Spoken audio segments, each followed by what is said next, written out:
Fox Punishment. A book boy in Liaozhai County bought a new home and was often haunted by foxes. All clothes and objects are often destroyed, and dust is often removed from soup cakes. One day, a friend came to visit, and the bookseller happened to be out of town and didn't come back very late. The student's wife cooked and entertained the guests. After the guests finished, she and the girl ate the rest of the meal together. The bookies are always sloppy and like to hide their aphrodisiacs in the house.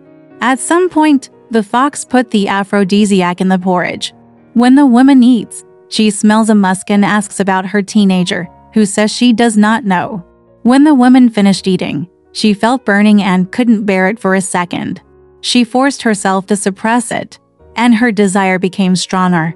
Thinking there was no other man in the house, only the guest stayed and went knocking on the door. When the guest asked her who she was, the woman told him truthfully.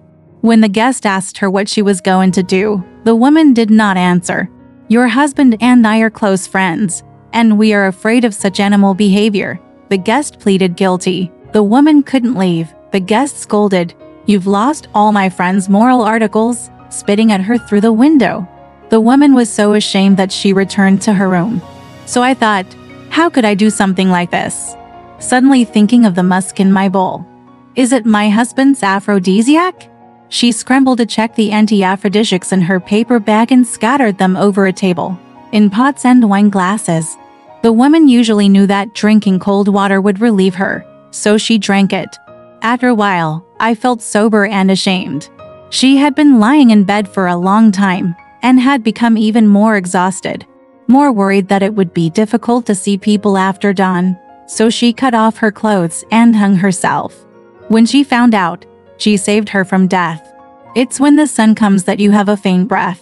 The guests left already at night. The schoolboy did not return home until dusk, and when he saw his wife lying in bed and asked her what had happened, she didn't answer, but was in tears. She told him about her hanging, and the student was shocked and pressed for reasons. The woman told her husband the truth only after she let the woman go. The student sighs, "This is retribution for my lust. How can I blame you if I'm lucky enough to meet a good friend? How can I be human?" The situation has changed since then, and the fox has disappeared. Alright, this story has come to an end. If you liked it, please give it a thumbs up.